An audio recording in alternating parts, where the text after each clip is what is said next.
Cleveland, Ohio has been a hotbed for serial killers and tragic crimes since the 1950s. The total crime percentage is 144% above the national average. Violent crimes are also much more common in Cleveland, with over 1,600 cases reported each year.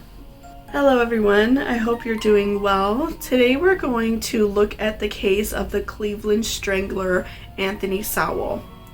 Anthony was a sadistic killer who took the lives of so many women and went undetected for quite a long time, and it's really just quite a sad story, and I just thought it was a really interesting case to cover, as it really didn't happen all that long ago, and so I thought we would take a look at it today. I've been doing a lot of reading and watching of cases that happened in Cleveland for some reason. I don't know if they're just like popping up in my recommended, but there are a lot of serial killers in Cleveland and a lot of things that have happened, so I'm just kind of curious as to why that is, if just like the police are not that great there, or if it's just a crime rampant city. It does happen, so I'm just really interested in it. So if there are any other killers or murders that took place in Cleveland, please let me know in the description, or in the comments rather, down below, and I will definitely check them out.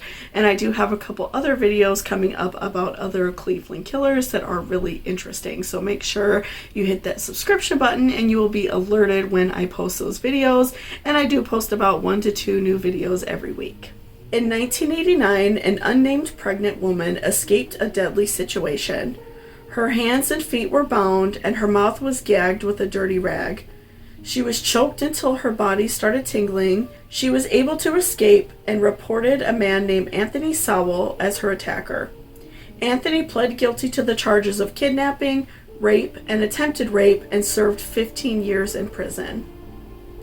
Anthony was released in 2005, where he began working in a factory in Cleveland, Ohio. He was let go from the job in 2007 and began selling scrap metal to make ends meet.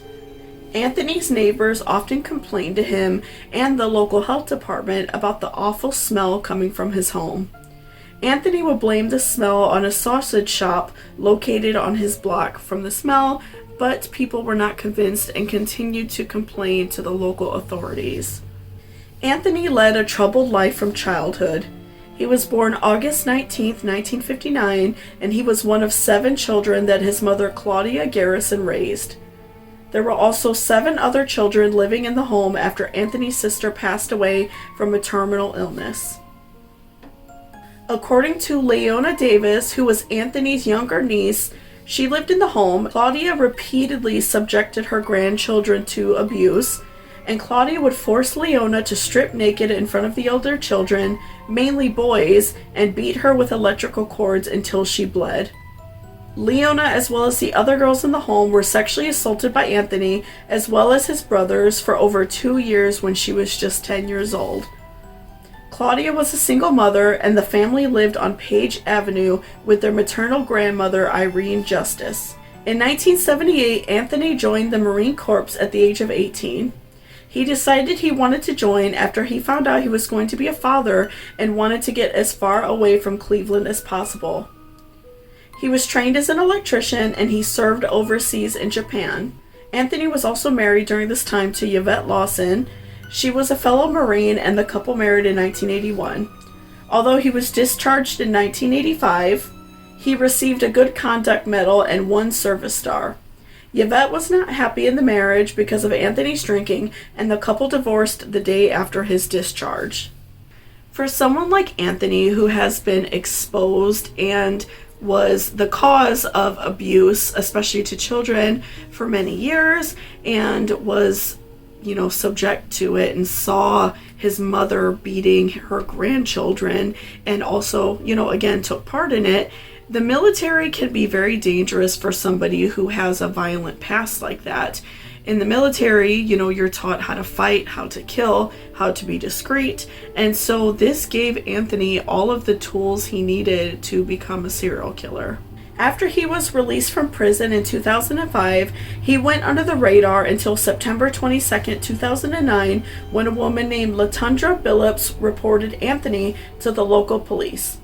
Latundra reported that she was invited into his home on Imperial Street, and after a few drinks, Anthony became angry and choked and sexually assaulted her. Police arrived at Anthony's home on October 29th with an arrest warrant, but he was not home. He was found 2 days later and arrested.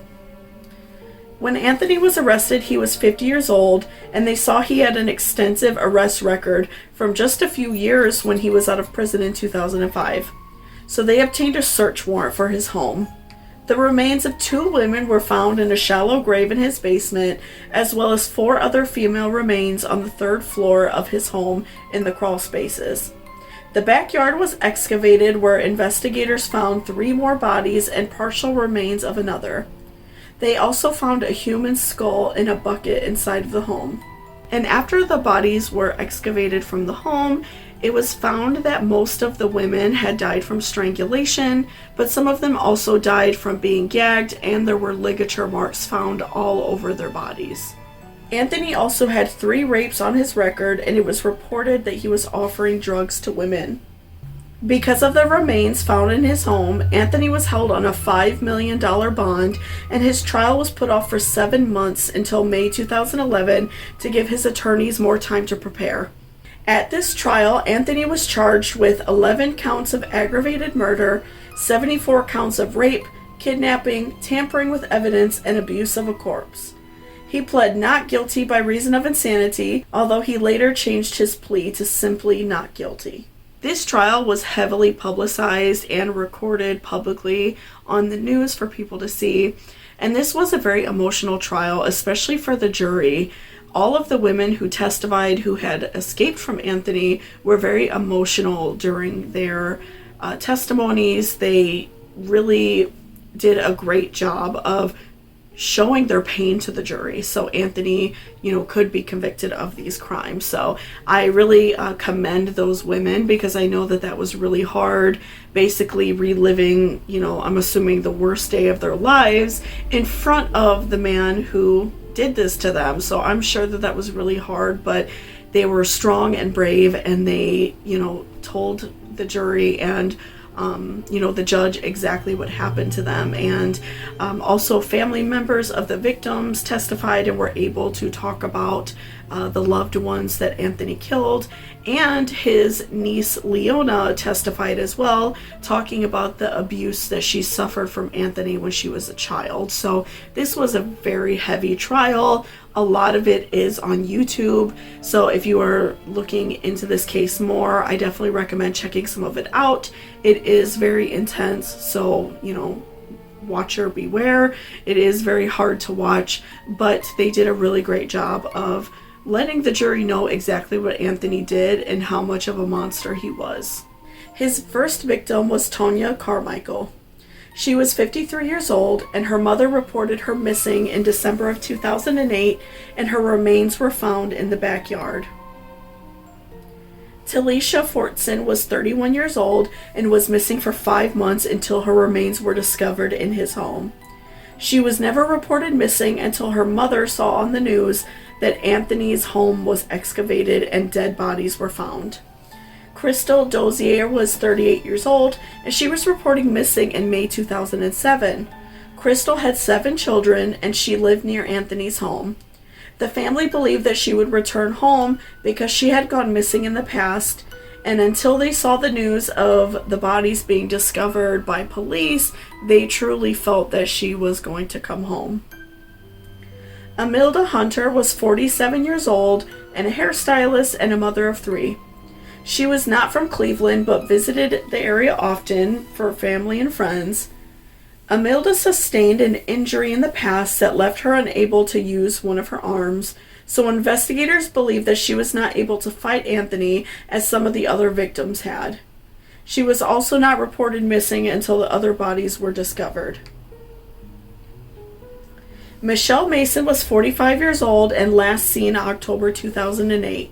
She lived close by Anthony's home, and a full investigation was going on for her while the remains were found at Anthony's home. The other victims were Tashana Culver, 33, LaShonda Long, 24, Kim Yvette Smith, 44, Nancy Cobbs, Janice Webb, 48, and Diane Turner, 48. Unfortunately, there is not a lot of information about these ladies besides the fact that many investigators believe that Anthony had a twisted savior complex. Investigators during the trial made the argument that Anthony felt like he was helping these women. He felt that he was offering them drugs and alcohol to women who basically were addicted to these substances and offering them help by letting them come in his home and do drugs with him and drink with him. He thought in a way that they were or he was like a shoulder for them to cry on. And so when he invited them in the home, he would often initiate sex almost immediately right when they got into the home. And when these women turned him down, that's when he became angry and would attack, rape, and often murder them. So they argued that he had a very sick and twisted idea of women, and that he attacked women on purpose, and that he went out and sought women on purpose specifically for murder, because he felt like he was helping them, but ultimately jumping on a woman and assaulting her right away for sex is obviously not going to work. So they felt that that was his own sick and twisted way, and then he would murder them. So they felt that he was definitely guilty, and they threw out that insanity plea very quickly in the trial. There have been several other murders in and around the neighborhood Anthony lived in that investigators believe he was guilty of, but they have never been proven. And on August 12, 2011, Anthony was found guilty on all but 2 counts. On September 14th, he was placed on death row, and the following November, Anthony's lawyers filed an appeal for a motion of stay of execution. His lawyers claimed that because the trial received extensive media coverage, the jury already formed an opinion on Anthony, and they claimed that during the trial, Anthony should have pled guilty, and that the focus should have been on Anthony not receiving the death penalty. And on December 8, 2016, the Ohio Supreme Court rejected his appeal for the death sentence. He tried to appeal his case to the U.S. Supreme Court in 2017 and again was denied this request. Anthony ended up dying in prison in February 2021 of terminal illness before the death penalty could be carried out. So let me know what you all think about this case, if you've heard of it, if you found it interesting. I found it really sad and really just frankly quite disgusting, and it was honestly, like, a lot of it was really hard to read about for me. Like, certain cases just really hit sometimes. I'm sure some of you guys have that same experience with true crime stuff. Not saying that they're all sad, but certain cases really hit you, and this one really bothered me a lot. And it took me a little bit longer to get this video together because sometimes I just had to stop reading it. I had to stop watching stuff about it because it just really bothered me. And if you are looking into more of this case, or you want to find more out, I definitely recommend checking out the documentary Unseen. I believe I watched it on Apple TV, but it was when I searched it, it popped right up. And it's mostly about some of the victims of Anthony, and I found it really interesting. I enjoyed it. It's really sad, of course. If you could put every detail about these people who, had vicious attacks on them and were murdered, these videos would be insane long. But I do feel that it's important that we talk about the victims, and especially in cases like this, cases of people of color, especially women of color and people in low income areas. Often murders, I just feel like they're not taken as seriously, and as we can see just from cases that receive huge national headlines, they're often not. And it's really sad because they deserve to be found just as much as everyone else. They deserve to be looked for just as much as Gabby Petito, for instance. And so it's really sad, and I feel like this documentary really highlights the cases of people who, they're just kind of looked over. And it also brings awareness to the fact that oftentimes people aren't even reported missing, and especially women of color. especially black women and native women, they're often not even reported missing. So I just found that really sad, and a lot of the facts in that documentary I didn't even know, that so many people are not even reported missing by their own families. So it brings awareness up. You know, if you have somebody in your family, even if it's someone you're not that close to, like a cousin or, you know, a sister-in-law or somebody, and they've been missing for like 2 weeks, report them missing. It's important. It's important that it's at least documented, and it's important that you bother the police and don't afraid of, you know, being annoying or them telling you that they're looking into it. Like, you need to like stay on their asses if something bad happens, because it could mean life or death, or it could mean, if that person does unfortunately pass away, that there is some sort of closure, or you at least find out what happens to this person. So it's definitely an eye-opener, and I do think cases like this in general are sorry, choking a little bit on my words because it's just upsetting. It's like a little bit of an eye-opener, just showing that you know, many of these women just don't even go reported missing. And so I feel like that's the whole point of like true crime, and why I find it so interesting. Of course, like the psychology behind killers and things like that, and like the forensic evidence and all of that is really interesting. But I do feel like the most important thing is to raise awareness about you know, people that go missing and people that were murdered and, you know, just left somewhere. I do feel like it's important to raise awareness about these cases so they can get solved, and also so we can prevent these things from happening. I feel like that's so important. You know, if Anthony's home was like reported to the police that it smelled bad, maybe they would have found out sooner and prevented some deaths. So I think it's so important that we talk about these cases and that they are more widespread, because you know, it's definitely you know, it's heartbreaking to hear about these things. So I do feel like it's so important to talk about these cases, as upsetting as it could be sometimes. So otherwise, I hope you all have a great day. If you found this video helpful, please give me a like down below, and also leave me a comment and let me know of any other cases that you would like me to cover in the future. And otherwise, guys, I hope you take care and have a great and safe day. Bye-bye.